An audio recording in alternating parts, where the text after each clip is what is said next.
ആറ്റുകാൽ പൊങ്കാല. ഒത്തിരി നാളത്തെ ഒരു ആഗ്രഹമാണ് ആറ്റുകാലിൽ പോവുക, പൊങ്കാല അർപ്പിക്കുക എന്നുള്ളത്. ഈ കൊല്ലമാണ് അതിനൊരു ഭാഗ്യം ദേവി തന്നത്. അപ്പോൾ എനിക്കറിയില്ലായിരുന്നു നമ്മൾ 2 മാസം മുന്നേയൊക്കെ ബുക്ക് ചെയ്താൽ മാത്രമേ അവിടെ റൂം കിട്ടുള്ളൂ, അല്ലെങ്കിൽ താമസിക്കാൻ പറ്റുള്ളൂ എന്നൊക്കെ. അപ്പോൾ ജാനുവരിയിലാണ് ഞങ്ങളിങ്ങനെ പോകാമെന്നുള്ള തീരുമാനം എടുക്കുന്നത്. കാരണം പോകാൻ പറ്റുമോ എന്ന് നമുക്കറിയില്ല. തീരുമാനം എടുക്കുന്നത് ജാനുവരിയിൽ ട്രെയിൻ ടിക്കറ്റ് നോക്കിയപ്പോൾ തന്നെ ട്രെയിൻ ടിക്കറ്റ് എല്ലാം ഫുള്ളാണ്, നമുക്ക് ഒരു സ്ലോട്ടും ഇല്ല. അങ്ങനെ ഞങ്ങൾ തീരുമാനം, അനിയത്തിയുടെ വീട് കൊല്ലത്തുണ്ട്, അവിടെ താമസിച്ചിട്ട് പിറ്റേ ദിവസം പോയിട്ട് പൊങ്കാലിടാന്നുള്ളതാക്കി. അപ്പോൾ ഞങ്ങൾ ട്രെയിനിൽ അവിടെ ചെന്നു. വെളുപ്പിന് ഒരു 4 മണിയുടെ മലബാറിൽ കയറി ഞങ്ങൾ ആറ്റുകാലിൽ തമ്പാനൂർ റെയിൽവേ സ്റ്റേഷനിലെത്തി. തമ്പാനൂർ എത്തിയപ്പോൾ അവിടെ എന്താ പറയുക, എല്ലാവരും ഞങ്ങൾ ഏകദേശം ഒരു 8 മണിയായിക്കാണ് അവിടെ എത്തിയപ്പോൾ. അവിടെ എത്തിക്കോയപ്പോൾ എല്ലാവരും പൊങ്കാലയ്ക്ക് വേണ്ടിയിട്ട് റെഡി ആയിട്ട്, അതായത് ഇനി തിരി കൊളുത്താൻ മാത്രമുള്ളൂ ആ രീതിയിൽ എല്ലാവരും വന്നിരിക്കുക. ഞങ്ങൾക്ക് മാത്രം എവിടെയും ഒരു സ്ഥലം കട്ടയോ ഒന്നുമില്ല. അപ്പം നമ്മൾ ആദ്യമായിട്ട് അവിടെ പോകുന്നുണ്ട്. അപ്പം എങ്ങനെയാണ് രീതികൾ എന്നൊന്നും അറിയില്ല.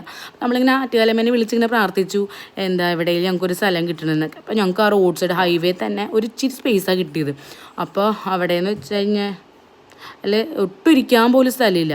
പക്ഷെ ഞങ്ങൾക്ക് കട്ടയൊന്നും കിട്ടി. അപ്പോൾ കട്ട മേടിക്കാണ്ട് ഇങ്ങനെ ഒരുപാട് അന്വേഷിച്ച് നടന്നപ്പോൾ കട്ടയൊക്കെ തീർന്നു, കിട്ടില്ല എന്നൊക്കെ പറഞ്ഞു. അപ്പോൾ ആരെങ്കിലും വെച്ചിരിക്കുന്നിടത്ത് നിന്ന് കഷ്ണം ചെറിയ കട്ട കിട്ടുകയാണെങ്കിൽ അത് മേടിക്കുമെന്ന് കുറേ ആളുകളൊക്കെ പറഞ്ഞു. അങ്ങനെ അന്വേഷിച്ച് ഇങ്ങനെ ഞങ്ങൾ നടന്ന് നിന്ന് കഴിഞ്ഞപ്പോൾ കുറച്ച് അങ്ങ് ചെന്നപ്പോൾ ഒരു 6 കട്ട ഒരു സ്ഥലത്ത് ഇങ്ങനെ ഒതുക്കി വെച്ചേക്കുക. അവിടെ ഒരു 2 കലം വയ്ക്കാനുള്ള സ്പേസും. അതിപ്പോൾ ഭയങ്കര അത്ഭുതം എന്നൊക്കെ പറഞ്ഞു. നമ്മൾക്ക് ഒന്നും സ്പേസ് ഇല്ല വെക്കാൻ എന്നുള്ള രീതിയിൽ ഇങ്ങനെ നിൽക്കുമ്പോൾ അവിടെ മാത്രം ഒരു സ്ഥലം. അപ്പം ഞാനവിടെ ചോദിച്ചപ്പോൾ അവിടെ എങ്ങും ആരും ഇല്ല, മീൻസ് അതിനൊരു ഉടമസ്ഥനെ അവിടെ ഇല്ല എന്നുള്ളത് മനസ്സിലായി. ചോദിച്ചപ്പോൾ അപ്പുറത്തുനിന്ന് ചേച്ചി പറഞ്ഞു ഇവിടെ വെച്ചോ മക്കളെ എന്ന് പറഞ്ഞ്. അങ്ങനെ ഞങ്ങൾ ഞാനും അമ്മയും അച്ഛനും കൂടെ അവിടെ വന്നിട്ട് അവിടെ കട്ട വെച്ചു. അത് കഴിഞ്ഞ് ഞങ്ങൾ എല്ലാ കാര്യങ്ങളും റെഡിയാക്കി. അമ്മയുടെ അനുഗ്രഹം കൊണ്ട് തന്നെ പൊങ്കാല അർപ്പിക്കണം. ആദ്യമായിട്ടാണ് ഞങ്ങളിവിടെ ചിലപ്പോൾ നമുക്ക് ഇവിടുത്തെ രീതികൾ എന്നിങ്ങനെ ഒന്നും നമുക്കറിയില്ല. അത്രയ്ക്ക് ജനങ്ങളല്ല, എല്ലാവരും കുറേ വർഷങ്ങളായിട്ട് വരുന്നതാണ്. പക്ഷെ നമ്മൾ ആദ്യമായിട്ടാണ് വന്നത്. പക്ഷേ ദേവിയുടെ അനുഗ്രഹം എന്നൊക്കെ പറഞ്ഞാൽ ഭയങ്കര അത്ഭുതമാണ്.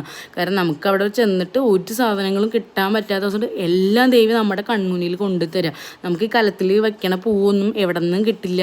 അത് വെക്കണം നിർബന്ധമാണ്, നല്ല എല്ലാവരും ചെയ്തേക്കണം, നമുക്ക് ആഗ്രഹമുള്ള അതുപോലെ ചെയ്യും. അതൊക്കെ നമുക്ക് ആ സമയമായപ്പോൾ ദേവി കൊണ്ടു തന്നു. ഞാൻ കലം വെച്ചു. എന്താ പറയുക, അതിനുശേഷം 2 മണിക്കായിരുന്നു കലം നെയ്തിക്കണത്.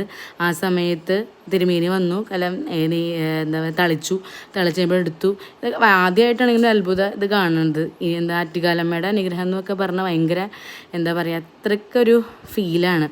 എന്തായാലും ഇനി മുൻ വർഷങ്ങളിൽ ഇനി വരാനായിട്ട് സാധിക്കട്ടെ. ആറ്റുകാലമ്മയുടെ അനുഗ്രഹം ഉണ്ടാവട്ടെ.